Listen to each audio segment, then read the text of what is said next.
विश्व के सभी मेरे साथियों को राजरत्न अम्बेडकर की ओर से जय भीम, नमो बुद्धाय। द बुद्धानीज धम्मा के 73वें भाग में एपिसोड 73 में आप सभी लोगों का स्वागत है। पिछले कुछ दिनों में एक डेढ़ हफ्ते से मैं बुद्धानीज धम्मा के इन एपिसोड्स को शूट नहीं कर पा रहा था, तो आज से हम फिर से जहां पर हम लोगों ने द बुद्धानीज धम्मा के अध्ययन का आखिरी पार्ट जहां पर हम लोगों ने खत्म किया था, वहीं से आज से हम ये भाग को शुरुआत कर रहे हैं। हम लोगों ने द बुद्धानीज धम्मा के बुक 4 का अध्ययन शुरू कर दिया था।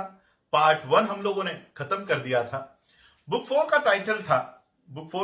टाइटल है रिलीजन एंड धम्म, धर्म और धम्म।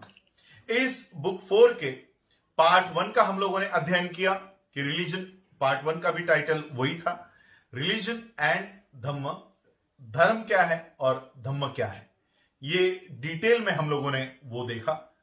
और आज से हम इसी बुक 4 के पार्ट 2 का आज से हम शुरुआत करने जा रहे हैं। पार्ट 2 का टाइटल है how similarities in terminology conceal fundamental differences. शब्दों की समानता किस तरह से मौलिक भिन्नताओं को छुपाता है। ये पार्ट 2 4 सेक्शंस में बटा हुआ है। पहला सेक्शन इसका है रीबर्थ, पुनर्जन्म, और इस रीबर्थ पुनर्जन्म का सेक्शन 3 चैप्टर्स में बटा हुआ है। तो आज से हम how similarities in terminology conceal fundamental differences का सेक्शन 1 का फर्स्ट चैप्टर हम करने जा रहे हैं। तो चलिए इस चैप्टर की शुरुआत करते हैं।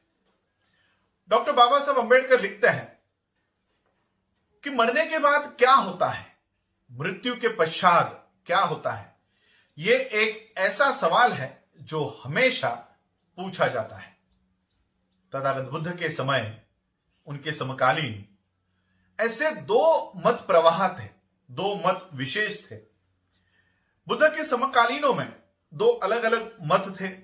एक समूह को सनातनी कहा करते थे, सनातनवादी कहा करते थे, और दूसरे समूह को उच्छेदवादी कहा करते थे। सनातनवादियों का कहना था कि आत्मा मृत्यु को नहीं जानता, इसलिए जीवन अनंत है। मृत्यु क्या होती है, इससे आत्मा पर कोई प्रभाव नहीं पड़ता।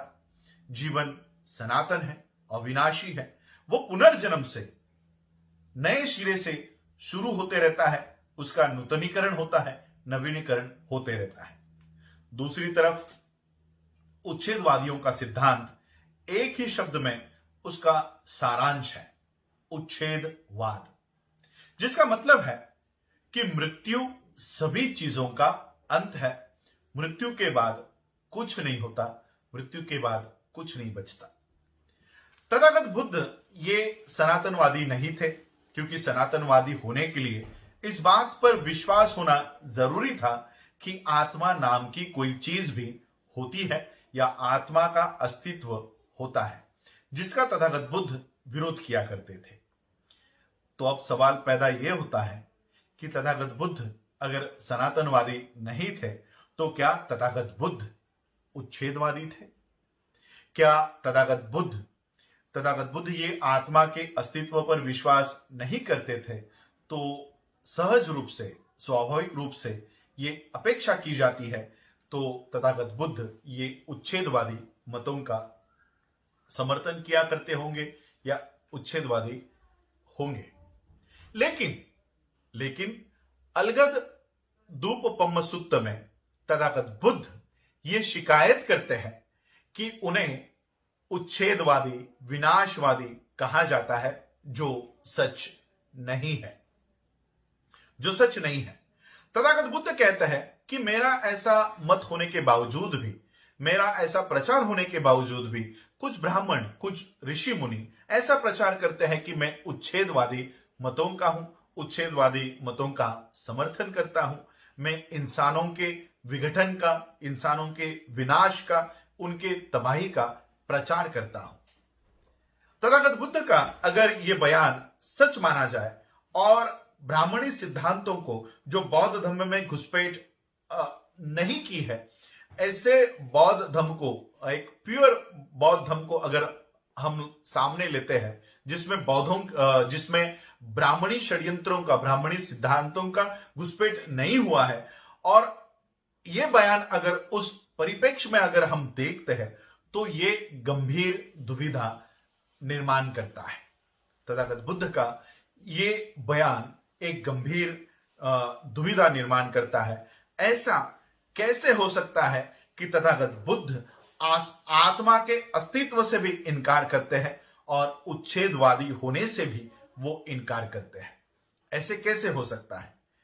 ऐसा करने से एक सवाल खड़ा होता है, और वो सवाल ये है, क्या तथागत बुद्ध पुनर्जन्म में विश्वास किया करते थे?